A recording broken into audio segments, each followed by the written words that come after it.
Ce qu'on constate par cette lecture-ci, c'est que la RMR de Montréal affiche une décroissance de l'investissement privé au cours des années 2001 à 2011.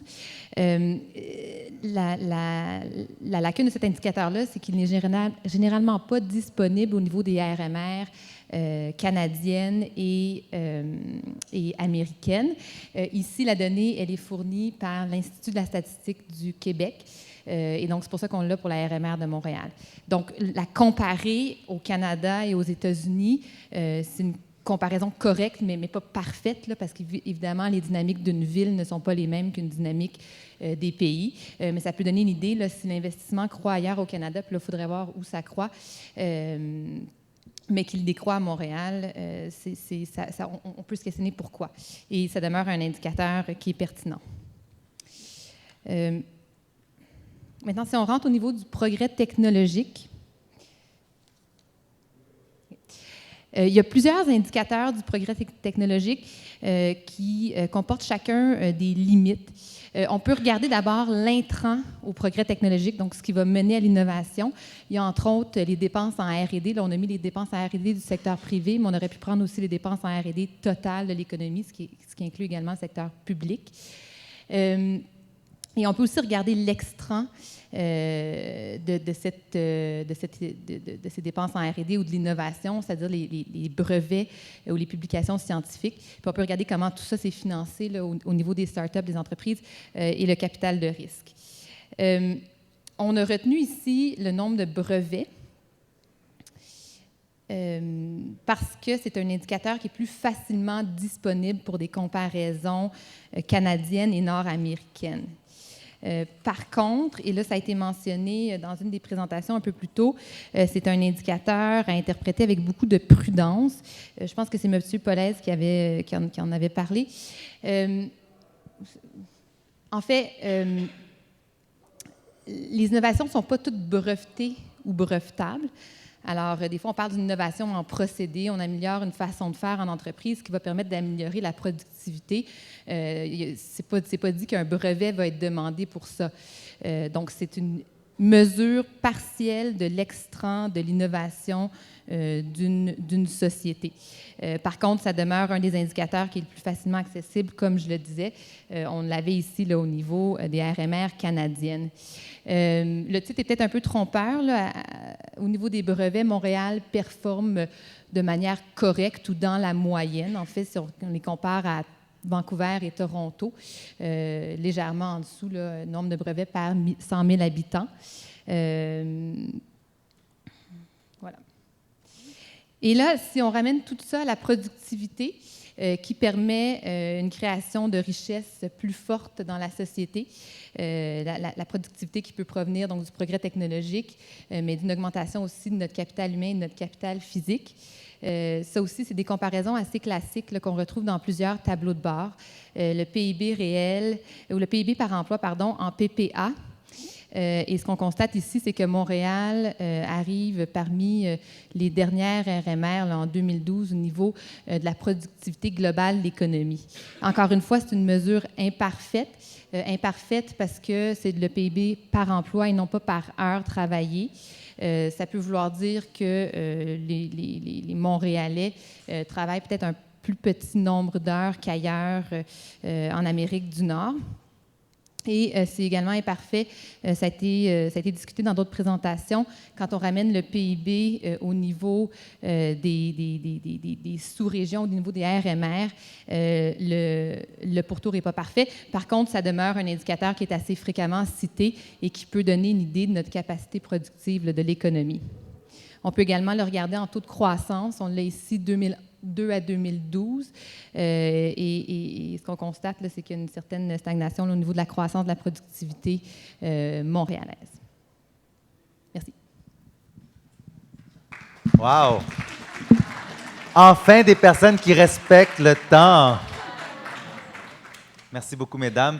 Je vous inviterai dans quelques minutes à répondre aux questions du jury et du public.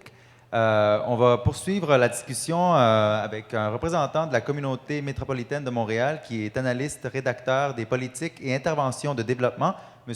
Raphaël Ortua.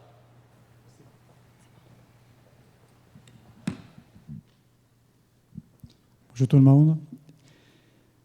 Face à la question de chercher ou de comprendre que révèlent à propos du Grand Montréal les indicateurs et les tableaux de bord les plus fréquemment cités, on s'est mis à y penser, puis on a commencé pour la fin. C'est-à-dire, cet indicateur-là, je l'ai apporté intentionnellement pour vous donner un exemple de jusqu'à quel point le fait d'identifier ou de bien cibler un indicateur devient compliqué à cause des territoires qui sont considérés pour élaborer ou pour préparer chacun de ces indicateurs-là. Quand on cherche des données, par exemple, ici, il y a un indicateur environnemental. Oui, on a Montréal, mais on n'a pas le Grand Montréal. Puis, ça se passe de même avec beaucoup d'indicateurs. Ce sont des indicateurs qui ont été construits à l'échelle des villes, maximum à l'échelle des agglomérations. Alors, par exemple, puis ici nous rentrons dans le site web de l'Observatoire Grand Montréal, l'indice Mercé de la qualité de vie, où l'on voit Montréal, je pense que c'est comme en bas. Ouais. 23e, selon ou d'après Mercé. C'est un indicateur qui a été aussi conçu pour ou à l'échelle des villes. Nous, à la CMM, ce qu'on a fait, c'est juste expliquer qu'il s'agit d'indicateurs utilisés ou qui ont été créés à l'échelle des villes. C'est dans une échelle ou dans un contexte nord-américain, Canada et les États-Unis, qu'on peut faire ou qu'on peut s'approcher un peu plus d'une comparabilité des données. Parce qu'il y a comme une proximité, les données sont plus facilement comparables. Je ne vais pas rentrer dans les indicateurs économiques qui ont été déjà suffisamment expliqués, je ne suis pas un économiste non plus, mais nous avons dans l'observatoire, dans le positionnement nord-américain, à peu près les mêmes indicateurs qui ont été déjà présentés ici. On a par exemple le taux d'emploi en 2012, puis on ajoute quelques éléments qui permettent de comprendre comment cet indicateur-là a été construit. Vous aurez déjà peut-être identifié que j'essaie de me communiquer dans un langage simple, parce que je parle aux citoyens. Et puis moi je ne suis pas non plus un expert, un économiste. Dans ce cas-ci, on a fait quelques travaux, quelques traitements de données pour rendre comparables les données états-uniennes avec les données canadiennes. C'est pour ça qu'on met dans le même indicateur les 7 principales régions métropolitaines de recensement canadiennes, ainsi que toutes les régions ou les MSA, Metropolitan Statistical Area états-uniens, dont la population dépasse les 2 millions d'habitants. C'est comparable, puis c'est comme ça que nous pouvons afficher ce genre d'indicateurs. Quand on va chercher d'autres indicateurs qui parlent quelque chose de la région du Grand Montréal, comme c'est le cas du nombre d'étudiants étrangers, on doit plutôt se circonscrire à l'échelle canadienne, parce qu'on parle de la même méthode, puis on parle des mêmes territoires, c'est-à-dire les régions métropolitaines de recensement. Ces indicateurs-là, bien qu'ils ne font pas partie d'une façon explicite de la liste d'indicateurs pouvant expliquer ou pouvant présenter ce qu'on comprend ou l'idée de la prospérité, pour quelqu'un qui se trouve ailleurs, à l'extérieur du Canada ou du Québec ou de Montréal, peut devenir intéressant. Par exemple, en faisant le suivi de comment ça se passe année après année avec le nombre d'étudiants, est-ce qu'il y a de moins en moins, de plus en plus d'étudiants étrangers, ça va rassurer un citoyen ordinaire, un étudiant quelconque, pour prendre la décision de venir étudier à Montréal, peut-être d'aller à Toronto ou dans une autre région canadienne. Puis, avec ce genre d'indicateurs, un peu comme avoir un petit réflexe, comme une idée parallèle, de façon parallèle, de l'idée de la prospérité. Comme par exemple le taux d'inoccupation des logements locatifs. Ça parle quand le taux est assez faible, c'est parce qu'il y a une demande, c'est parce que les choses vont bien dans une région X. Mais si le taux, au contraire, commence à devenir élevé, c'est parce qu'il y a peut-être quelque chose qui se passe là-bas, mais les logements restent pendant longtemps sans être occupés. Le nombre de mises en chantier résidentielles, c'est quelque chose de facile à visualiser pour un citoyen quelconque. Quand on est, mettons, dans la couronne nord ou quand on sort de Montréal, si on se rend dans une autre région métropolitaine, on voit les grues, on voit les chantiers, on voit les maisons, les condos en construction. Puis pour un citoyen ordinaire, c'est comme une façon assez rapide de se faire une idée, puis de dire ici les choses vont bien, il y a comme une certaine prospérité dans cette région-là. Je ne veux pas dire que ce sont les indicateurs qui vont rendre une idée rapide de la prospérité. Mais cet ensemble d'indicateurs que nous présentons dans l'Observatoire est le résultat d'un traitement qui tient compte d'autres indicateurs. Il faut les traiter pour les rendre, pour les présenter avant, pour que quelqu'un puisse les lire facilement. Je termine avec un autre indicateur qui a été élaboré aux États-Unis par Metropolitan Statistical Area et au Canada, c'est par Région métropolitaine de recensement. Ce sont des données faciles à comparer. On prend juste quelques chiffres, puis on les met en rapport avec la population, puis on arrive à ce genre de choses. Tout ça, en terminant, pour vous dire que l'un des problèmes auxquels on fait face quand on travaille sur ce genre d'indicateurs, puis quand on essaye d'aller chercher un tableau de bord où l'on retrouve quelque chose sur la région métropolitaine de Montréal, la première question qu'on se pose, est-ce qu'on parle du même découpage? Est-ce qu'on parle du même territoire? Est-ce qu'on parle peut-être d'une ville, puis on la met en rapport avec une région métropolitaine? Ce n'est pas la même chose si on parle de la densité à l'échelle de l'agglomération de Montréal que si on parle de la densité à l'échelle de la communauté métropolitaine de Montréal. Mais ce n'est pas non plus ce qu'on retrouve quand on parle, par exemple, d'une Metropolitan Statistical Area aux États-Unis, puis qu'on la met devant un territoire, une administration politique, c'est-à-dire une aire métropolitaine constituée en tant que telle. C'est un organisme, il y a une juridiction. L'autre, c'est une figure statistique. Alors, c'est ça la première question. Puis voilà, il y a énormément d'indicateurs qui pourraient apporter des données pour la ville de Montréal, soit pour le Grand Montréal, mais il faut toujours faire attention sur quel découpage on embarque avant de faire des comparaisons ou avant de prendre ces données-là entièrement. Merci.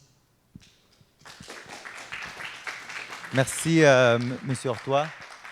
Et pour finaliser ce panel, on invite la directrice des communications de la Fondation du Grand Montréal et qui a été responsable du tableau de bord des signes vitaux développés par les fondations communautaires du Canada pour l'ensemble des grandes villes canadiennes. Donc, c'est Mme Sandra O'Connor qui va prendre la parole. Merci.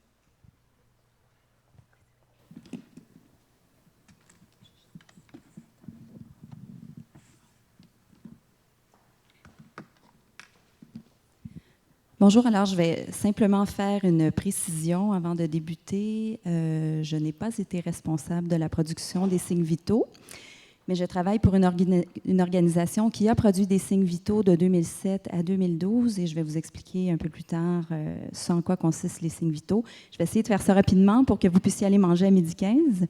Donc, merci de l'invitation de l'équipe de Je vois Montréal et de l'INM à participer à cette matinée.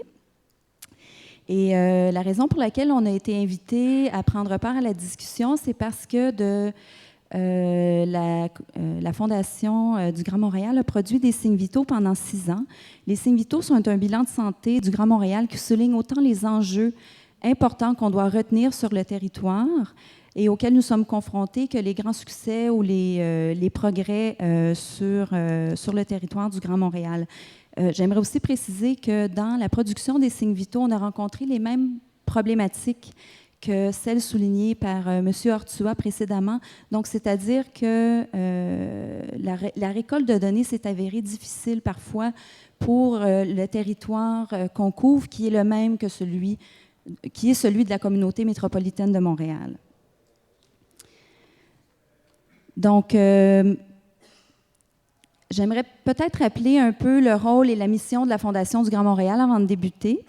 On est une fondation publique dont la mission est de contribuer au bien-être et au mieux-être en fait des citoyens à Montréal en travaillant avec des donateurs pour la création de fonds philanthropiques. Donc, ce qu'on fait, c'est qu'on crée des fonds philanthropiques en accompagnant des grands donateurs.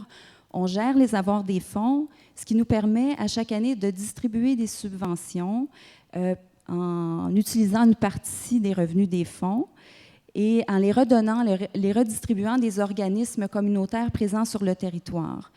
Ce que ça présuppose, c'est qu'on doit, premièrement, bien gérer les fonds, vraiment s'en occuper pour qu'ils puissent croître, profiter. Et deuxièmement, ça présuppose qu'on connaît les enjeux présents sur le territoire, qu'on est conscient des difficultés rencontrées par les citoyens, qu'on est conscient aussi des endroits, des secteurs où on doit agir prioritairement. Je vous dirais que c'est ce deuxième engagement-là qu'a émergé la nécessité de créer des signes vitaux. Les signes vitaux n'ont pas été créés à Montréal, ils ont été créés par une autre fondation communautaire, celle de Toronto. Il y a 200 fondations communautaires au Canada, donc on fait partie d'un immense réseau dont on partage le rôle. Nous avons chacun un territoire d'intervention. Et la Fondation communautaire de Toronto, en 2001, voulait vraiment créer un espace de discussion, de partage de données et aussi propulser, je dirais, les citoyens vers plus d'engagement social en créant un document qui allait mettre en lumière différentes difficultés, différents enjeux sur son territoire. Ce sont les signes vitaux. Et les signes vitaux, maintenant, sont publiés chaque année par 30 villes au Canada et sont également repris un peu partout dans le monde.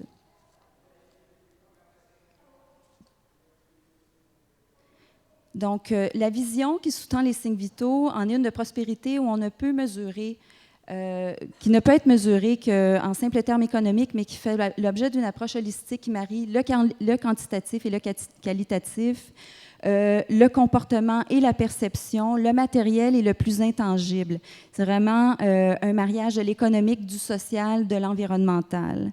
Même si chaque fondation communautaire a mis le modèle à sa main, disons qu'une publication classique des signes vitaux regroupe plus de 100 ensembles de statistiques chapeautés par 13 thèmes, ces derniers regroupés en 4 grands domaines. Donc, c'est un exercice qui est très large et, comme je vous disais, qui a posé parfois certains problèmes au niveau du découpage du territoire parce que certaines données n'étaient pas disponibles pour le territoire qu'on couvrait. On y aborde autant le contexte démographique que le sentiment d'appartenance et la participation citoyenne, les inégalités économiques, le sentiment de sécurité des résidents, l'accès à l'emploi, le taux de diplomation, la fréquence culturelle chez les enfants, le programme en matière de transport en commun, etc. Certaines villes ont aussi élaboré un système de notation de chacun des indicateurs qui leur permet à chaque année de donner une note à leur ville. Donc, comme par exemple, cette année, en fait, Victoria est passée de B à B-. Là, il y a un grand questionnement sur ce qu'on peut faire pour ramener la ville à une note plus élevée. Une petite remarque, l'Australie utilise depuis 2002 des nouveaux indicateurs de performance qui font un peu écho, en fait, qui ressemblent énormément à ce qu'on fait dans les signes vitaux, sauf qu'ils sont un peu plus expansifs. Leur rapport qui s'appelle « Measuring Australia's Progress », que vous avez peut-être vu dans votre document d'introduction, aborde 20 systèmes répartis en 5 domaines. Et pour chaque terme, il y a un indicateur général qui est élaboré à partir parfois de nombreux sous-indicateurs. C'est un processus qui est très complexe. Et les signes vitaux n'ont pas la prétention de « Measuring Australia's Progress », mais ils ont le désir de répondre à la même question « Are we doing better ?» Donc, la demande de l'INM, en fait, est d'identifier à travers, au-delà des 100 statistiques qu'on publie dans les signes vitaux, 5 indicateurs qu'on juge comme étant importants. pour mesurer la prospérité. Et pour nous, la prospérité tient compte de la qualité de l'expérience humaine sur un territoire donné, et ce, à plusieurs niveaux. Donc, on en a choisi 5, je vais vous les donner. Le premier, ça tomberait sous le domaine de l'accès aux soins de santé. Pour nous, c'est très important de rétablir ou d'affirmer le lien entre la santé et la capacité de contribuer activement à la vitalité de la collectivité. On veut que chaque personne, dès la naissance et jusqu'à la fin de sa vie, puisse recevoir les soins dont elle a besoin. Donc, un indicateur à considérer dans ce domaine serait, à titre d'exemple, et il est utilisé dans les signes vitaux, le nombre de médecins de famille disponibles par habitant sur le territoire, per capita et par quartier. On ne sait pas si c'est disponible. Nous, on l'a utilisé vraiment pour la région de Montréal. Donc, à titre comparatif, en 2012, en Montérégie, il y avait 15 % du total de groupes de médecine familiale sur le territoire du Québec pour 18 % de la population du Québec, alors qu'à Montréal, on avait 12 % des groupes de médecine familiale pour 24 presque 25 % de la population. Un deuxième critère important de prospérité pour nous est l'accès au logement. Donc, un ménage ne peut aspirer à la prospérité et à une certaine qualité de vie sans l'accès à un logement sain, adéquatement spacieux et abordable.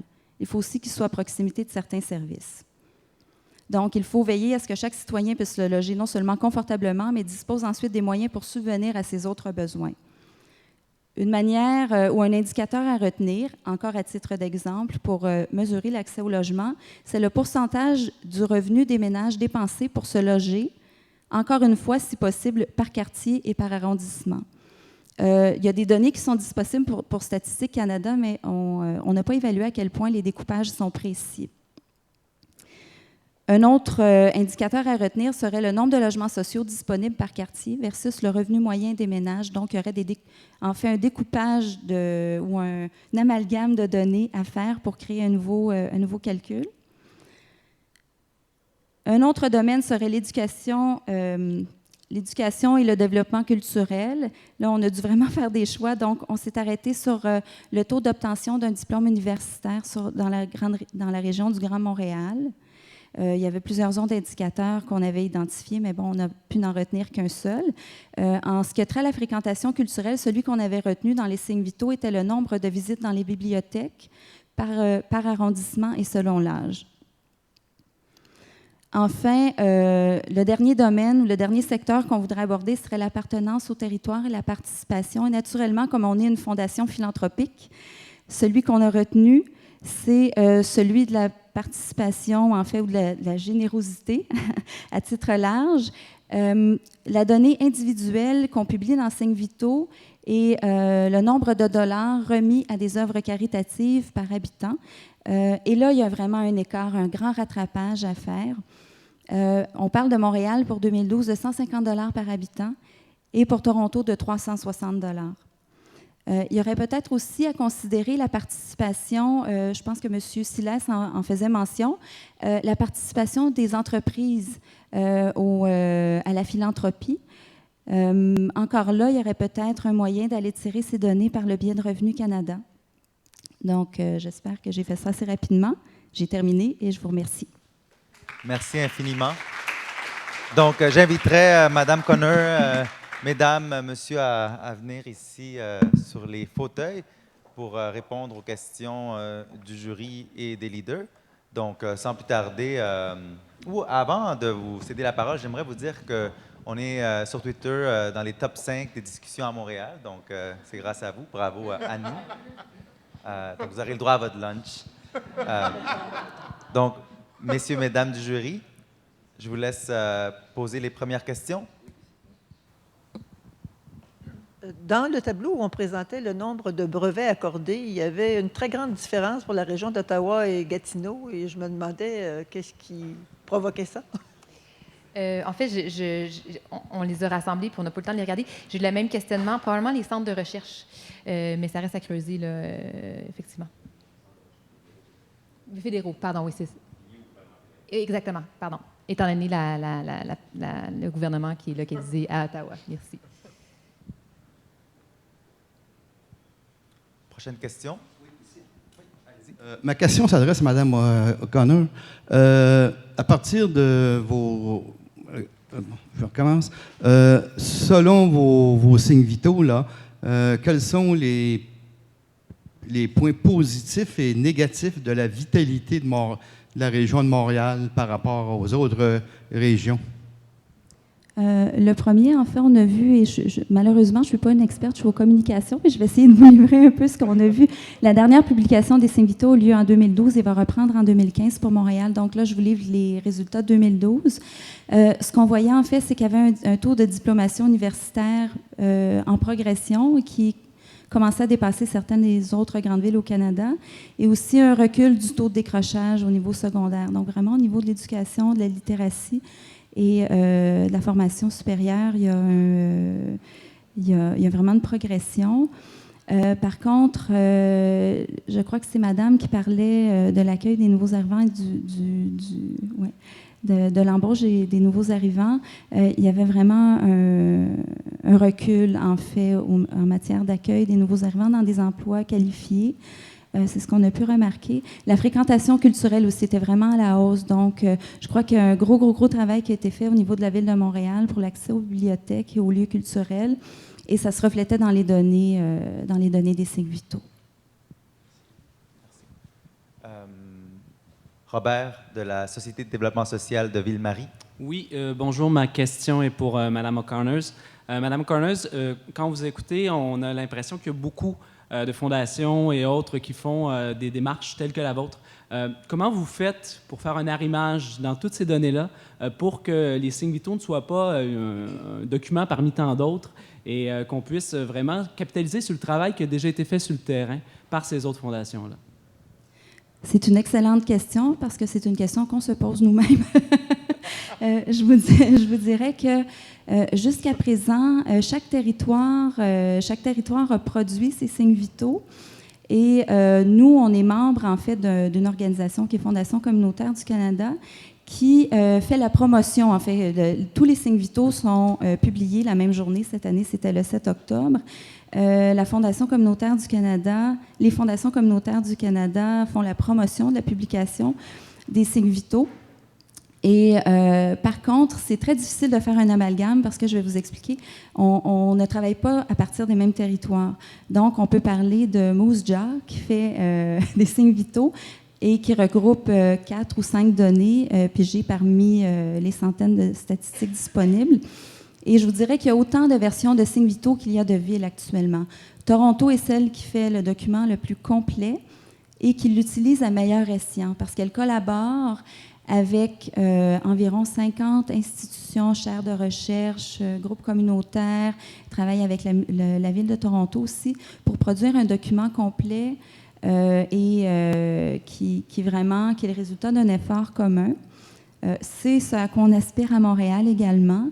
Je vous dirais que ce qu'on va devoir faire, en fait, c'est voir, puis on le fait dans le cadre de l'exercice actuel,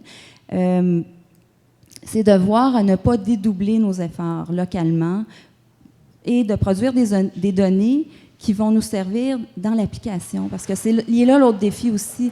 C'est beau de dire, Toronto le fait souvent, c'est beau de dire qu'il y a des difficultés, mais après ça, comment fait-on pour travailler avec les instances publiques, le communautaire, les entreprises, pour venir à bout de ces difficultés-là? Et dans l'application, ça devient compliqué.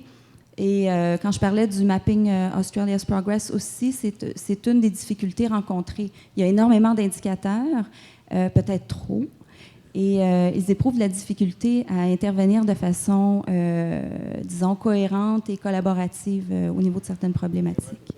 Merci. Merci. Est-ce que du côté du jury à droite, est-ce qu'il y avait une question? Est-ce qu'il y avait une question? No, it's fine. I can write him. Ma question... Check. Check one. C'est pas nous, ça, hein? C'est Dieu qui nous parle, qui nous dit qu'on devrait manger bientôt, je pense. Ouais. Ma question ne s'adresse pas à personne en particulier, mais... Check.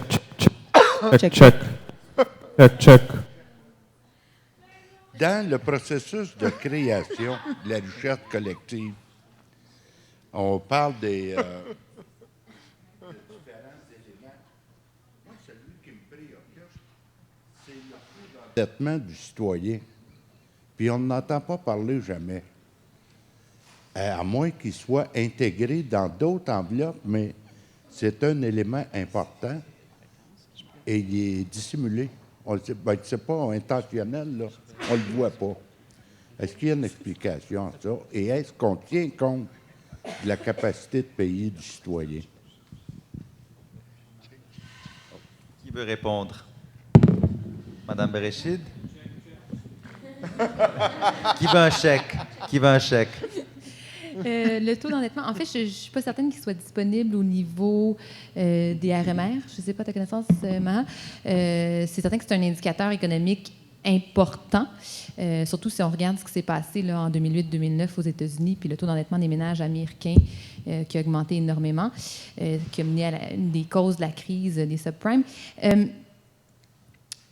Donc, je ne sais pas au niveau de la disponibilité des données, c'est certain que c'est quelque chose à regarder, d'autant plus que le taux d'endettement au Québec, là, moi je les connais au niveau provincial, ces données-là continuent d'augmenter comme ailleurs au Canada, alors qu'aux États-Unis, ça diminue puis ça s'est stabilisé. Là. Je pense que notre endettement est rendu plus élevé que celui des ménages américains. Alors, certainement que c'est quelque chose à regarder. On ne l'a pas vu dans ce qui nous avait été demandé, c'est les indicateurs les plus fréquemment cités dans les tableaux de bord. Celui-là n'apparaissait pas. Alors, il faudrait voir si c'est une question de disponibilité des données. Merci. Et donc, dernière chance de poser une question. Oui. Donc, 2 questions. Et, tel que promis, on va manger à 12h30. Donc, allez-y. Oui. Oui, bonjour tout le monde. Daniel Tierney, les YMCA du Québec.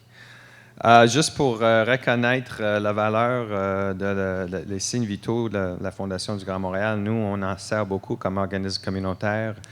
On en fait nous-mêmes aussi autour de nos propres centres, mais c'est très important de connaître. Puis là, je pense que ça va être plus une discussion cet après-midi, la table ronde que je vois venir, de bien définir et comprendre les enjeux sociaux et de santé qu'on fait face comme société montréalaise et de servir de ces signes-là ou un peu, comment je pourrais dire, un diagnostic de notre communauté pour projeter une vision pour la prospérité. C'est quelque chose que je n'avais pas encore entendu aujourd'hui. Peut-être que ça va être plus cet après-midi, mais c'est un peu la vision des why aussi face à la prospérité et la santé de nos communautés. C'est le bien-être de chaque personne qui vit à Montréal et comment on pourrait améliorer cette santé collective et l'engagement envers chacun. Donc, c'est qualitatif, mais via des analyses signes vitaux, on pourrait quantifier aussi cet aspect-là. Et en effet, la table ronde va, je crois, couvrir certains de ces points. Damien? Oui. Ça marche pas? C'était pas moi. Ça y est, ça marche. Comment... je vois Montréal, c'est des projets, c'est les citoyens de Montréal. Vous êtes tous des spécialistes. Comment ne pas tomber dans le piège de refaire une usine à gaz qui va être tablettée et que personne ne va lire? Comment on peut démocratiser des chiffres, des concepts, des idées pour que le commun des mortels puisse s'intéresser? Et c'est là le défi. Comment on peut intéresser quand vous faites, par exemple, la Chambre de commerce, un tableau de bord, quand vous êtes des économistes, et c'est très intéressant. La Fondation du Grand Montréal est la même chose. Je ne sais pas s'il y a un secret, mais comment on fait pour intéresser, à partir de chiffres, d'indicateurs, la population? Qui veut? C'est vraiment au panel et c'est à vous de choisir le porte-parole pour la question. Je pense que l'effort qu'on fait aujourd'hui, c'est choisir vraiment les bons indicateurs qui vont faire consensus. À partir du moment où il y aura consensus, je pense que l'intérêt va augmenter. Et à partir du moment où on aura les bons indicateurs, lesquels font consensus, il faudrait procéder à la diffusion et au suivi continu. Donc, c'est un travail de départ, mais c'est aussi un travail continu qui va être de rigueur et une publication probablement annuelle pour déterminer où se trouve la santé économique de Montréal. Et je pense que ce sera à l'équipe de Je vois Montréal de ne pas créer une usine à gaz de toutes ces idées, parce qu'en effet, il y a eu beaucoup de rapports et on est là pour justement passer à l'action, si on peut.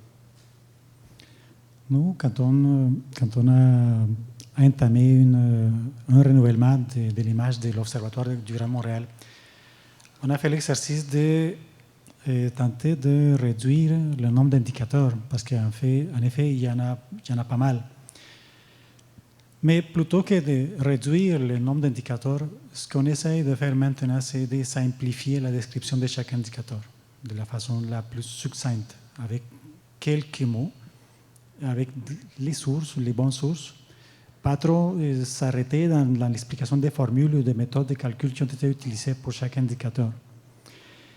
Quand je parlais tantôt sur la perception d'un simple citoyen, je suis allé un peu en arrière avant de mon arrivée à Montréal. Et pour quelqu'un issu de l'immigration, avant d'arriver à Montréal, ce qu'on recherche, il y a 2 ou 3 choses.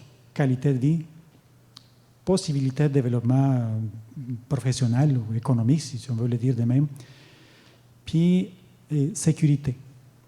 Ces 3 aspects-là, d'une façon empirique, pour n'importe quel citoyen ou citoyenne, ça compte beaucoup.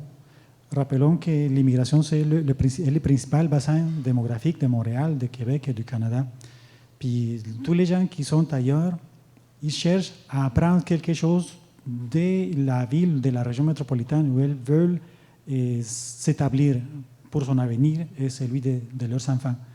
Puis plus simple on rend la lecture de certains indicateurs ou de certaines données, plus on va peut-être informer ces gens qui sont à l'extérieur, puis plus facilement ils vont prendre un choix éclairé pour venir s'établir ici. Ça, pour ajouter quelque chose. Pour terminer, Mme O'Connor. Je pense que j'aurais juste quelque chose à rajouter. En fait, une des choses qui est très importante, c'est de lier l'observation à l'action. Et la deuxième, ce serait de mettre en valeur, en fait, l'aspect collaboratif de la production des indicateurs de prospérité. Donc, je donnais Toronto en exemple parce que Toronto, c'est vraiment... la Fondation de Toronto a vraiment fait ce travail-là de rassembler tous les intérêts possibles autour d'une table, comme on le fait ici aujourd'hui, en fait, mais non seulement de produire des signes vitaux, mais de démontrer à travers sa propre action comment les problèmes qui ont été décelés ont engendré des interventions de sa part dans la communauté. Donc, elle a vraiment orienté ses subventions vers les problématiques les plus importantes. Et chaque collaborateur à la production des indicateurs de prospérité devrait faire la même chose, devrait s'engager non seulement à produire les indicateurs, mais ensuite à agir en fonction des données produites. Donc, ce n'est pas seulement une discussion, mais c'est un mouvement vers l'action qu'on doit prendre. Parfait. Merci beaucoup. Donc, mais elle doit être très courte, hein?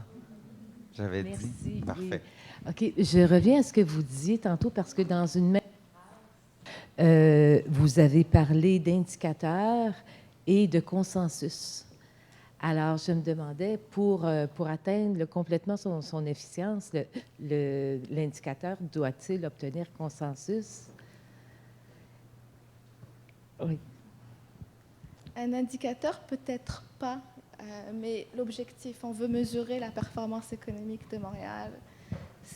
Pour être d'accord sur les conclusions qu'on va avoir, il faudrait s'accorder sur l'indicateur. Je ne sais pas si je suis assez claire, mais oui, dans ce contexte-là, pour bien évaluer la performance de la métropole, oui, et pour que tout le monde soit d'accord sur les conclusions et mettre en place des actions en cohérence avec les conclusions, je pense qu'un certain consensus est nécessaire. Merci. Donc, c'est l'heure du lunch. On est à l'heure. On vous offre un buffet gourmet de la part de Miss Prêt-à-manger et il y a également du vin pour vous, pour ceux qui désirent avoir du blanc ou du rouge. Donc, bon appétit. On se donne rendez-vous dans environ 50 minutes.